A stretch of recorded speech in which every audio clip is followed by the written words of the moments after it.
Pajak itu dari kolonial Belanda. Kalau kita mau pajakin orang, bukan pajak kita dong, pajak orang asing.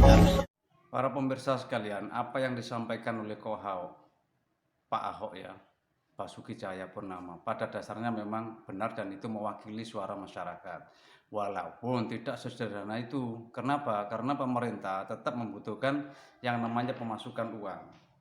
Nah, pemasukan uang memang untuk sementara ini terbesar dari pajak. Itu yang menjadi PR bagi kabinet Pak Prabowo dan pemerintah-pemerintah selanjutnya. Bagaimana pendapatan negara itu digenjot juga, tapi tidak hanya dari pajak, terutama pajak yang berkaitan dengan apa ini orang-orang kecil ya, seperti pajak tanah ya, pajak balik tanah, waris dan sebagainya. Coba kita perhatikan apa pendapat Pak Ahok lagi.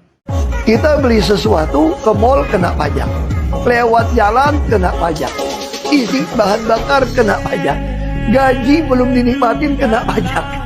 Kita ini bayangin nih, semua dipajakin. Bangun rumah kena pajak, perbaikan rumah kena pajak, semua dipajakin kita. Tapi timbal balik kita apa? Jalan raya kita pun dijadiin tol, harus bayar juga. Terus PPN semua kena pajak, gak ada yang kena pajak, makan juga kena pajak, dagang semua kena pajak. Tinggal di rumah, warisan pun, balik nama pun kena pajak. Tinggal di rumah gede juga kena pajak, padahal warisan orang tua. Jadi udah pensiun, udah kerja setengah mati, udah bayar pajak setengah mati, udah tua pensiun, pajaknya dinaikin semua.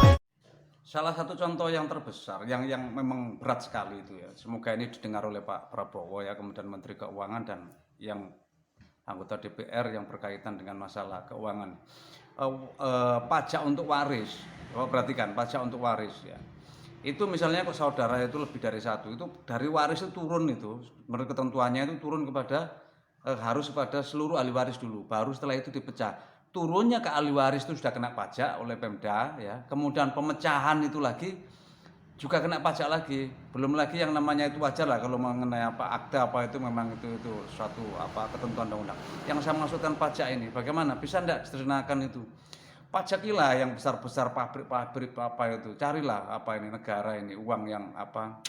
Cobalah Anda semua ini para pejabat digaji oleh negara itu uang rakyat juga. Nah, coba berpikirlah bagaimana melipat gandakan pendapatan negara tanpa membebankan orang kecil ya. Semoga video ini bisa bermanfaat, didengar oleh para pengambil kebijakan dan sekali lagi perlu diperhatikan bahwa suara Bapak Ahok Basuki Cahayapurnama ini mewakili suara wong cilik. Demikian, terima kasih, salam sehat.